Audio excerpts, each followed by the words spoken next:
there and welcome to Squid Gaming. Now in the build up to what promises to be an incredible end of the year, these summer months are feeling just a little bit empty. So it seemed a good time to look back, and I've chosen to cast an eye over the Nintendo 64's classic game Banjo Kazooie.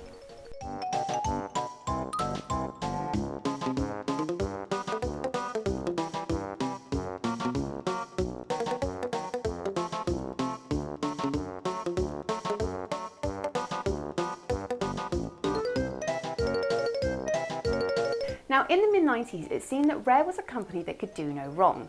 On the N64 they'd already released the brilliant Blast Corps and Diddy Kong Racing, as well as some little known game about an English spy or something. But for many, Banjo was the main attraction. The Donkey Kong Country games had been so revolutionary for the SNES, and with the new DK game still miles off, all eyes were on Banjo and whether he could do the same for the N64. The storyline is obviously simple. An ugly old witch called Gruntilda has kidnapped a cute young bear called Tooty in an effort to steal her youthfulness. It's up to Big Brother Banjo to save the day. And Banjo the bear has a bird friend called Kazooie, who he carries around with him in a backpack for some reason. I mean, I know if I was a hero and I had a sidekick, I'd make them run everywhere too. What was that?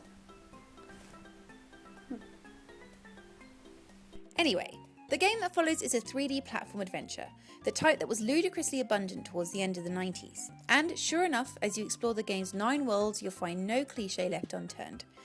There's the icy world, the sandy world, the ghostly world, the fiery world. Actually wait, there isn't a fiery world. Maybe they forgot.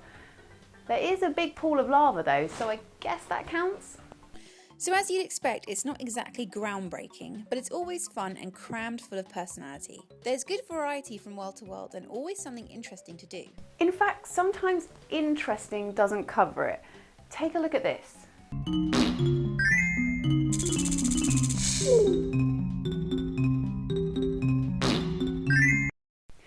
I have no idea what's going on there. And there's also a stupid amount of stuff to collect. Jigsaw pieces are the main event, but you'll also spend your time hunting down musical notes, eggs, red feathers, skull tokens and statues. Wow. Incidentally, when DK64 did finally turn up, it took this obsessive collecting thing to a whole new terrible dimension. Elsewhere, in some levels you'll find a mystical hut where you can visit Mumbo Jumbo the Shaman. In exchange for tokens, he'll transform you into a creature such as a termite, alligator, or weirdly a pumpkin. You'll then have different abilities and be able to reach parts of the level you couldn't before.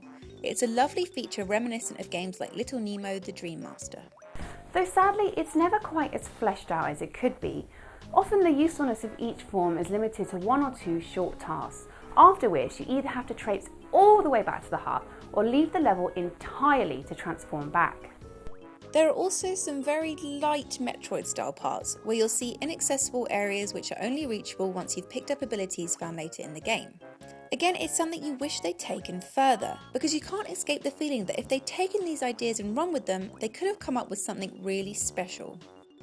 So the truth is, the gameplay doesn't do enough to feel particularly original, but still it's very well crafted, and even to this day is more enjoyable than most other games in this genre. And later on you're also rewarded with the truly brilliant Click Clock Wood, a forest world which you get to explore across all 4 seasons. It's definitely the highlight of the game. Another thing the game gets absolutely spot on is its soundtrack. The music for each world is brilliantly catchy, and in a real standout feature first heard in Diddy Kong Racing, as you explore Gruntilda's lair, the arrangement of the central theme will seamlessly change to fit the environment of any world you're nearby.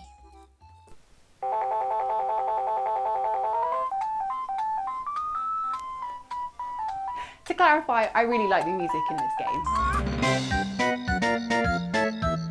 So you might be wondering how I've managed to get this far into a video about Banjo Kazooie without mentioning a certain other game. It's me, Mario! Well, a few words about that. Banjo is definitely a less perfect game, lacking the genius level design and tight focused gameplay. However, it more than makes up for this with atmospheric, lush worlds and its cast of lovable characters.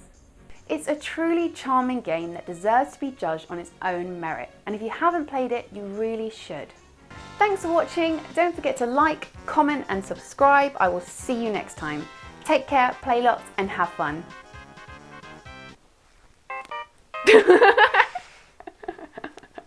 Now that's a good song.